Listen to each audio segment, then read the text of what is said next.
What do you think we're going to see comp-wise from this for regarding this map and Comp-wise? mode? I would like to see, again, I mean, we've been talking about it, it's kind of the meta, seeing Rapids and Rapid Pros. It has that long range, it has a lot of that ability to abuse a lot of the size of the map itself, since it's almost too much map to paint. So if you have that short range comp, you're kind of putting yourself into a bind there, and we do see a charger coming out here. So we do see Swiffy running the unscripted spot charger. I believe it's the Stingray variant. I saw a Firefly logo on it. Just like I had predicted, Blush playing the Splash. I believe it's the regular Splash for the Inkjet as well, because here on, even though having that Bomb Rush to help paint this much map is very helpful, and in TC it's kind of like you want that Inkjet a bit more to apply that pressure more so than the Bomb Rush. Yeah, for sure. Having that extra paint cover to get the Bomb Rush is fabulous, but having just that tiny bit of aggression you get out of an Inkjet is almost paramount. Especially with, again, how big it is. I'm very happy to see them using Splat Charger. They were an E-leader main, just like me, and they've also used Kelp and Bento in Splatoon 1. But they to see that dedication once again from to this charger and trying to make it work, even though it's kind of people have fallen out of love with it, makes me really interested to see it. Yeah, for sure. And we do see a lot of the map starting to shift over into the favor of Send Kelp. They're getting a lot less control, starting to put a lot of that pressure onto Aurora Borealis. Right now it seems like Aurora is just holding a lot of map control. They're slowly losing it, probably due to the Splash just able to just paint a massive amount of ground in such a little time.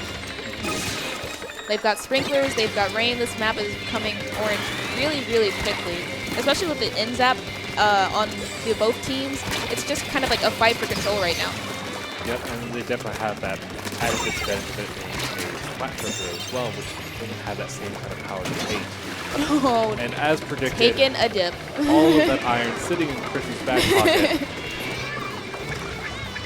Right now, I like that you mentioned how the charger just honestly doesn't have to worry about painting, really, because there's so much on the part of, the in-zap and the dapples doing so much of it for them. And so at the rapid isn't really a painting weapon, right, but the dapples and the in-zap can do it for them, allowing them to just be that, long-range bullying pressure. Giving them a lot of options, ensuring that the other team has to play smart. Or if they don't, they get splattered. Right now, it just looks like they're just using that long range and just kind of bullying them with it, keeping them in back and away, having the in-zap and the dapple just keep up that map pressure and not really giving Sin Kelp anywhere to go. Yep. Just like that, the map is completely pushed back to the side of Aurora Borealis. There's a lot more room to work with as they're getting quickly down. If they're able to get to this next checkpoint, they can take it all the way home. The third checkpoint I definitely think is one of the harder ones, and especially since, there's no water to fall in, the closer you get to the goal, it can be especially hard to get people off of it. Just like that, a push to 4, stop in section. Oh, I spoke too soon. Slippy's managing. One more point. All someone has to do is just get on it, but it looks like they're unfortunately going to get pushed out. Chrissy getting a little too hungry and going for the spawn kill, unfortunately dying, allowing Sin Kelp to slowly and surely get their map control back. Yep, putting all of their eggs in that one push basket, they're able to slowly start recapitalize that inside of Sin Kelp. Right now it's looking like that Sin Kelp is just kind of a bit all over the place. I know that possibly, even though the players of Aurora don't really, play super actively as a team, like tournaments and stuff, they've still been friends for a long time and probably have that natural synergy of just, having fun and playing together, and are able to, and it shows in there how they're, sticking together and just using their specials together and getting things done. Yeah, for sure. So it really comes down to this last minute. We do see Blush putting a lot of pressure. They to stop this push. They don't really have counter push answers yet. There's still a lot of squishy being there, giving a lot of that pressure and stopping any kind of pushes before they really have a chance to begin. It's looking like this. They're using their specials once again, like we've mentioned before, but they're not really using them together to push the enemy out. They're kind of using them in a panic fashion, and not to make the push or get a particular person down. Like for instance, especially with 10 seconds left, they have to take out Slippy. They don't have a choice now with that Stingray. If they want to get that push going and get it to 1, they have to take him down. Yeah, but almost assuredly, Swiffy is going to be sitting up and topping that Stingray right on the tower and putting an end to this powerful push. Chrissy getting the kill secured.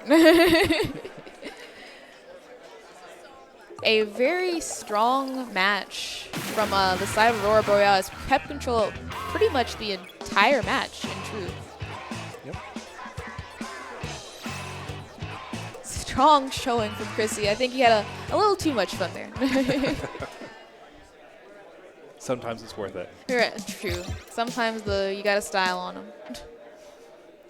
You're going to be moving into Rainmaker Muscle Forge Fitness. Oh, this is just a fun map and mode. I don't really care for Muscle Forge in general, but Rainmaker in particular, Muscle Forge is a lot of fun. Yeah, I can agree there. I personally am not a fan of Muscle Forge as well, just the hills, and it seems like some things, especially when Splattershot was really heavy in the meta, and the splashdown, you'd have to be like, okay, am I far enough from the splashdown and not on the same plane as it to not die? Yeah. In addition to the fact that it's increased its range as well, so it adds even more complications into trying to guess where it's at. Yeah, I think the hills just unfortunately add a little bit more jank to it, but it's Rainmaker. I feel like is one of the more back and forth modes on this particular stage. Yeah, it has a lot of opportunities because it has the same kind of shortfalls as we talked about with Sturgeon Shipyard, where instead of everyone goes left, everyone goes right. And it's always going through that little bit longer and safer push, which is again a little bit of an odd thing because the short push is, of course, taking that left side, hitting the zip line, and then dropping it right in front of the volcano. So that is, of course, the fast option that no one touches because it's so hard. And of course, if you're the defending team, make sure the zip line's always painted and it just stops that push before the other team even thinks to start pushing there. Yeah, I think the thing that makes it harder than anything in truth is just the fact that you kind of have to have a whole 3 down. You won the pop. All right, go, and getting the ink rail, making sure you don't hang in the air for too long, or else it's gonna get stuck back on the rail. It's just a hard push, but it can be a really rewarding push if you do manage to get it off. Yeah. So something I really like seeing on Rainmaker for Muscle Forge is whoever gets that first pop. That first pop, of course, will be a lot of that income we're going to be getting. Great for building specials, as well as just forcing the other team to fall back, which, of course, puts you in a much better position for resulting pushes. Yeah, especially on a map, honestly, like Muscle Forge, where, having that climb to get up to the top and make sure it's inked so you can move in and get those kills can be really difficult. And so having that first pop and just already having the top and just being able to aim down at the hills at people really means a lot to for the momentum for the rest of the match. Yeah, because as we were talking a little bit earlier about kind of how the obnoxious these hills are to play against, it's really whoever controls that center and is looking down has the best chance of defending against it. Right now, it's looking like Kelp is making a very, very, a practical blitz towards the ring route. Can that knock out? That's the knockout. Easy, GG. I think their Aurora Borealis maybe depended a bit too much on they had the long range, but I think Muscle Forge is a map where they didn't have to, where long range isn't so prevalent that you can stack up on it like Aurora Borealis did. Yeah, for certain.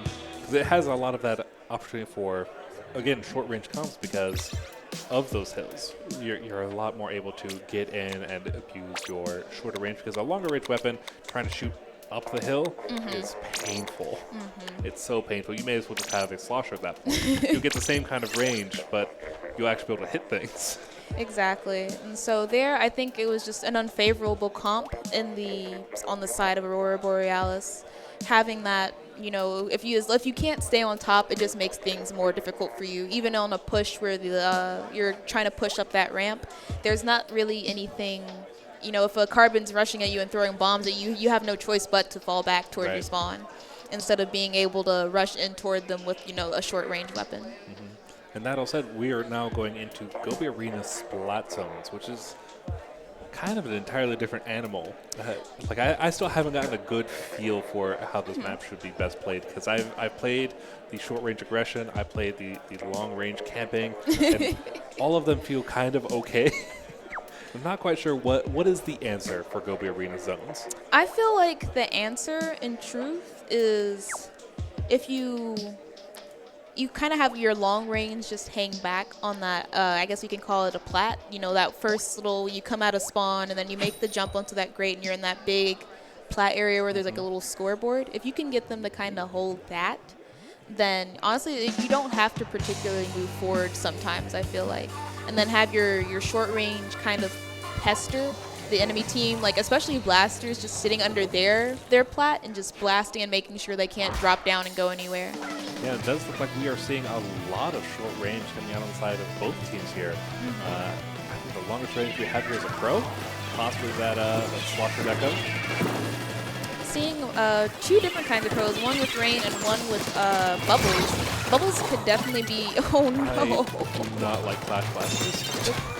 The Clash, I feel like it's one of those things from Nintendo where it seemed, you know, they saw the hacking towards Splatoon 1 and were like, what if we made it a weapon? That's not a good response. But we do see a very strong lead coming out of Aurora Borealis in this first match. It's looking like Aurora Borealis at least is starting to use their specials together. The baller in zone, but unfortunately the Aurora Borealis having the bomb rushes of their own are quickly able to not even let them have the zone for just a second. Yep. That said, we're seeing. Oh, there we go. There was someone inside the bubble. That's why. This is a long bubble to pop. Right? Especially considering the nerf that the bubbles did get on them, where it just unless you have teammates helping you, they just get shredded like it's nothing. Yeah. Which is a perfectly valid way of looking at this one. There would be a few too many times a little too safe of bubble push. Oh, a nice last-ditch effort push on the effort of Kelp, but just like that with the bomb rush and Aurora Borealis holding onto their special, they're able to get the zone back right, like just like that with the Neo Slash or the Dapple bomb rush. We are seeing the beginnings of what could be a very strong counter push coming into it. A lot of the players on Kelp are quickly getting into the position and getting a lot of those high points. And we mentioned earlier that platform we can see just kind of off in the corner of our screen here. A lot of fights going on there, a lot of 1v1s and 2v2s occurring there just to reclaim that platform and make it off to get back in as Aurora Borealis. I think definitely where you do want to push up on Gobi Arena, because otherwise, you know, the enemy can come right back onto the zone and potentially kill you on it and take it back. It's kind of an awkward map to push up into their spawn on, because as you see on that right alley there, it's tart. You know, it's unequable. All you can do is run on it. There's no way for you to swim away, and so you kind of have to like commit if you were trying to push up into the enemy's spawn. The bubble push is coming out, allowing for one half of the zone, making it fairly easy for that last half. I think what's really impressive is just on the side of Aurora Borealis, they're just, instead of trying to actively kind of fight and holding the zone, they're just letting Kelp use all of their specials and then holding on to theirs, holding on to their bomb rush, their bubbles, their rain, and then just outpainting them instantly and taking it back. Even though if it means they like suffer the penalty because of it, it's just they have such a strong, convincing lead right now anyway. It doesn't particularly matter at this current point. Should not be. But that all aside, we are seeing a very quick and commanding push coming out. We really want to see a lot more of that aggression, though. We do see both Lush and Nick here still fairly close to that drop down, and they can only get a bit further, bring a lot more of that pressure closer to their Aurora Borealis base, and also a much greater chance of taking this home. I think if the Kelp almost had it there holding it, they were painting over the bomb rush, and that's one thing I feel that they're kind of like forgetting to do, is that even though they do have to make sure to stay away from the danger of dying to the bomb rush, they can still paint over to attempt to keep the zone held and so that they don't get that penalty, so that they can try and count down to stop that lead. Yeah, for sure. And we see time and time again that the control is just constantly flipping back to the side of Spin Kelp. The Aurora Borealis is able to get in and stop a push. But then they come right back into it. They're just slowly carving away at that small lead. And as we get down to the last 45 seconds here, they keep this up, they stand a chance. Right. At this point, I think what's one thing that's kind of holding them back is that they have, I don't know if anyone saw earlier, but Chrissy had put some beacons behind them, which means they are effectively pincering them on both sides. And so using that distraction tactic of, well, you know, the Clash Blaster is in front of me and the Dapples are behind me, you know, they can't focus on, you know, fighting that one person and inking the zone at the same time. Yeah, we saw it briefly just there with Slippy with that time blaster going very aggressive and just getting there, putting our people into blasting their time blaster, but then you see that falling back as the push was coming up, and that bought all the time they needed in order to take it up. I think we definitely saw some great plays on the side of Aurora Borealis, you know, just being able to hold the zone with like practically one special almost, and just being able, just letting Sin Kelp waste all of their specials and get everything just swept back into the zone and just holding really strongly. Yeah, for sure. I believe. It seems like. Is that the end of that set, or is there? Hold on, I was just saying, I think you're a little too low. Your mic's a little too low. Let's see if we can get your attentions, because we want you to be heard. Want you to be heard. Yeah, I don't think it's necessarily the positioning. I think it's the levels more than anything. Yeah, get a little bit closer.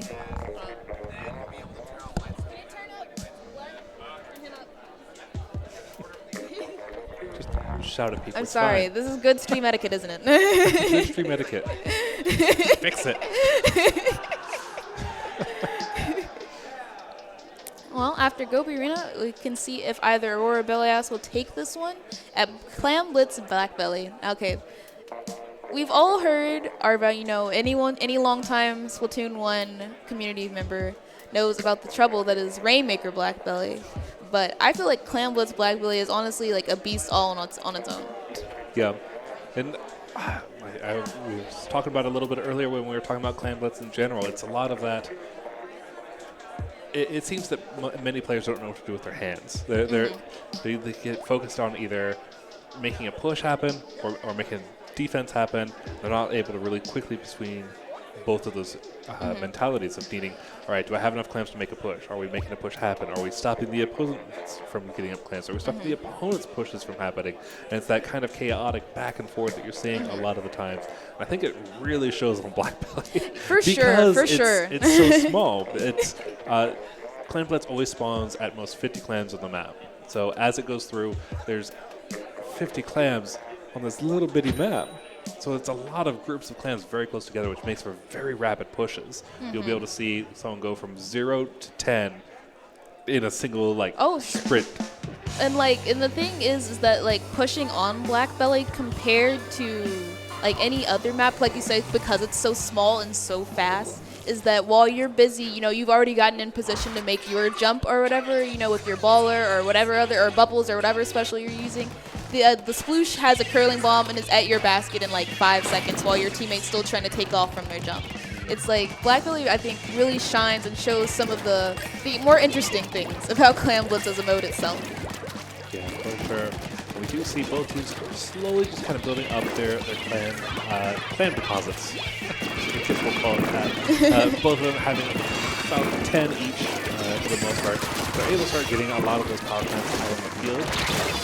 Oh, unfortunate wipe on the side of Sin Kelp, but like we've said before with regarding different modes, the other modes that most people are used to, you have, even though you get those kills down, the objective, you still have to make sure that you're actively holding on to the objective. You have to make sure that you're, you hold your clams, you get that wipe, but then you're still scrambling for clams, and while you're doing that, the enemy team's back up and you kind of missed out on your push. Yeah, for sure. We do see Chrissy in a good position for a jump if someone had a power plant on top of him, but neither team really able to capitalize on the plants themselves. We do see one power plant sitting right underneath the basket that will be spawned. Unless Swifty is able not quite able to do a suicide push in order to get that last opening push. Good defense on the side of Sin Kelp. They were able to. That's one thing you definitely have to remember is that you have to kind of babysit those balls because you think you're getting your clams together, you're getting ready for your push, and the Sploosh is like swam through and picked it up and gotten it in your roll, and then you're straight back at square one. Yep. So, could very easily, very quickly get in and out.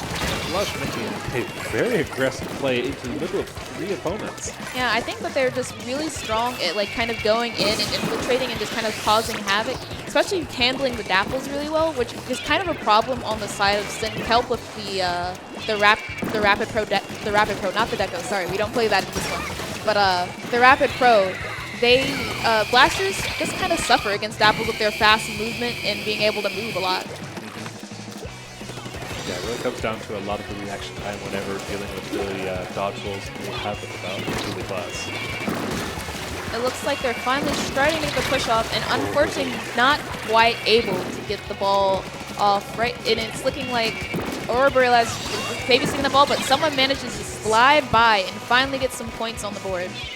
So we've seen so far, I think 3 pushes on the side of both of these teams start coming out. And it's really coming down to they're getting enough for one power clan, maybe another, and just see what they have there. Aurora Borealis is able to get a lot of those clans in with this push, but I'd really like to see really 2, maybe 3 power clans before trying to make a committed push here. So both teams are just kind of trying one and done and see what they can do with it. Yeah, definitely someone's going to have to go back and get that pity clam. I don't know if someone managed to grab it because that's, an easy, even though they did just create one right there, if they managed to get that pity clam that was at spawn, that's an instant 40 points right there. Yeah, 2 going down on the side of Aurora Borealis. Goldfish not quite able to get past Flush there, though. A wipe on the side of Aurora Borealis, unfortunately. Right now, they're Flush making a smart move where with the power clam, you might feel tempted to see if you can rush toward, the enemy's goal. But at that point, honestly, the middle of the map was so purple that, they just need to get map control, make sure they're holding, make sure they can maybe get someone up top and hold control of the center of the map. For sure. And there's definitely something to be said if just taking the power clam you have and just tossing it nearby. Just sitting it somewhere safe. No one can see you. You have that little bit. It takes 10 split seconds in order for it to despawn, so you have plenty of time in order to set it down somewhere safe, not just tossing it in the middle of enemy ink, of course. Build up, gain control without necessarily having that whole risk of the opponents knowing where you're sitting. These early use of bubbles out of Jinizen here. They're really, if they think that they managed to send them, especially with the rain down the alley, they could have definitely had something really strong going on. Almost managing to get the ball in, I believe. It disappeared, I believe. Actually, where did it go? It just, right now, the Topher really does have to hold on to this ball if he dies and drops it. There are several, I guess, kind of like a tier list of things that cause overtime to happen in Clam Blitz. If you have a ball or if your goals are, their goals open and you're trying to score and this, that, and the other. If they lose that ball, then it's not going to look good for them at all. So they really do need to hold on to it. Even though it's causing them to be seen, they have to make sure they hold on to that ball or they won't get the chance of overtime, even if for too long, even if it's on the field. Yep, and they definitely have enough plans for a second power plant, which I think they're just shy of it. One player has 8 on them. Oh, come on, Chrissy. There we go. Popping the barrier open. We have 10 plants more in the field, sitting in the corner of that power plant, which will not be enough in order to get that lead. They still need to get 2 more power plants on top of it. Topher trying to run back and grab some clams and take a run for it, but that timer's ticking down. I don't think he will make it, unfortunately. Nice answer from Sin Kelp on Black Belly. I think really having that strong anchor, even though the dapples could give them a little bit of trouble, having the strong anchor in the form of the Rapid Pro really gave them a bit more, option to keep them at bay there. Definitely. It's cold. It is actually really cold here. I packed only shorts and t-shirts assuming that it would be a bit toasty, but it's actually pleasantly very cold. I mean, it's probably the best thing because, there's a lot of bodies in here and we don't want everyone to get all hot and sweaty and nasty. For sure. Everyone benefits from us not getting hot and sweaty. Right now, we are just waiting on the last and decisive final match of TC The Reef, Game 5. Yeah, so TC the Reef, it kind of has the same kind of thing that we had talked a bit earlier about Splatoons on the Reef, where the bridge really has that extra cover that you have for the most part, but it's not as apparent outside of like the first checkpoint. Once you clear through that first checkpoint, the bridge kind of takes a side seat, and the rest of it just comes down to coordinating specials and pushes. If anything, past the going toward the second checkpoint, the bridge is mostly just kind of like an option for your team to get back in safely instead of like jumping there right by the left tree and, you know, making it more dangerous and they can die a bit easier so you can't continue your push. But and if anything, it's also good for keeping people who try to like kind of come around the tower and come on the bridge to guard. It's still good to guard it, but it's not definitely not as important like you said. Yeah. So what do you think we'll see comp-wise coming out for TC the Reef? Here, I think we could definitely see another Charger. Even I don't mind playing Charger for this one and for this map mode particular. Okay. As for anything else, I think we'll probably see a lot more some short range. It's like kind of like Urchin. The Reef reminds me a lot of Urchin in that, you know, having that short range to get that mobility and have that moving around is really strong. Yeah, for sure. All right, so we see the Sinful Flash Blaster coming back in addition with a Rapid Blaster as well. So the double blaster comp coming out on the side of Aurora Borealis here. I'm wondering if they're just kind of depending on the N-Zap to kind of take care of the paint, the N-Zap and the dually to take care of it. We did see them run it before with the, not necessarily the double blaster comp, but that, you know, the whole two long range options that can't really paint. And so on a map like the Reef, I feel that having map control is definitely super important because especially when it gets to the second checkpoint, it's hard to get that drop down and then also paint and also push everyone out. Yeah. It seems kind of like the Aurora Borealis is really aiming for getting an initial push and then just having a brick wall for defense with the side of those two blasters. Right now it's looking like Lush is kind of out there on their own, looking to get the, you know, tower. Unfortunately, I don't know where their teammates are. I'm guessing they're respawning and they're just trying to get the tower back. Yep, so you see Send Kelp putting in a lot of map control and gaining a lot of it that way, so that way they can start making this next push happen, which is of course going to be the main fault that we'll see on Aurora Borealis, and they don't have that same kind of painting potential. So if they're able to constantly keep up that pressure in controlling the map, pretending it's Turf War, and then the last 30 seconds hop on the tower, they have a good chance here.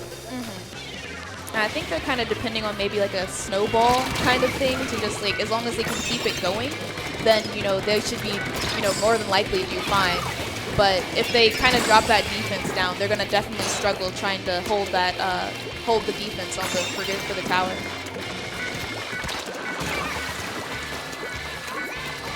Right now, go ahead. Nope, sorry. By all means.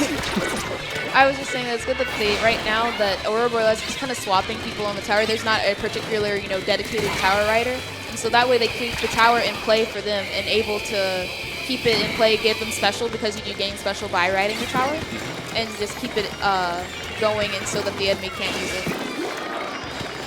Yep, we do see a strong counter push coming out on the side of the Send Kelp here. Easily going to be able to clear this checkpoint. Nice correct. Seeing why the Clash was picked over the Charger by Swiffy for this one, just easy cleanup on the tower. Currently, we're also just waiting to see if what Send Kelp is going to do. It seems like they're able to kind of get back in and get the map control they need, and they unfortunately just kind of die to the weapons themselves, and they lose it as a result. Yep, for sure. I think this is going to be a very strong push on the side of Aurora Borealis here. Oh, especially with that Stingray. I think this is going to be definitely get them past the second checkpoint and toward the third. Oh, poor Lush. Nothing is worse than dropping down and being in the middle of the Stingray. Looks like a really good play from the range blaster, able to get two people off the tower at once and stop that push before it gets any stronger. For a pretty decent map, a pretty decent push for this map, I would say, but definitely not a easy win-win. Yeah, and I think in this particular case, it's what I was mentioning earlier. The kind of layout that they have for their weapons is going to make it very difficult to get anything close to that as the opposing team. Kelp has a lot of work ahead of them. Wait, so what was that last bit? Send Kelp against the double blaster comp, trying to get past 40. If this was any kind of other composition, it wouldn't be that bad of a push. But in this particular instance, it's a very strong push. Sure, they do have to take out the Clash both because it has the Stingray, which is shuts down a push in itself, but because that blaster, comp just runs it into the ground, they have to really make sure that they paint and give them no option to stop the tower so that they can get their push going. Yeah, but we do see the tower falling back from that neutral state, with neutral team really having a strong foothold in terms of control. Is really just coming down to 1v1s for the most part. Slowly it seems like Blush is kind of acting the role of the Slayer, getting a nice kill on the Dapples. Right now they just have to make sure that they keep that Rapid and the Clash Blaster down. But Goldfish is doing a lot of work putting in that armor for the team. One more point and they get the lead! Oh. It was like you said, with the double blaster comps, they can snowball really well and get that strong lead, but when it comes to defending and getting that push back to holding that map control, it can be really, really hard. Yep. So now it's even more hard for the side of Aurora Borealis for that same reason. They have to gain up that map control. They have to start forcing Send Kelp into bad positions, and Send Kelp is just all over the map at this point. Oh, wait. Well, 3 down on the side of 3 down on the side of Aurora. With 2 people on the tower, this could be the lead. Well, we do see the Stinger coming Isn't out. making a rush for it. Oh! Nice minute comeback. Slippy with the clutch splat bomb on the kill. Honestly, if Slippy hadn't gotten that kill, they probably would have taken them out, and that would have ended the push, and giving Send Kelp the win. Oh, for sure. Especially given the fact that they already had the checkpoint cleared, so it's just smooth sailing at that point. With 2 tower riders, it's an easy breeze.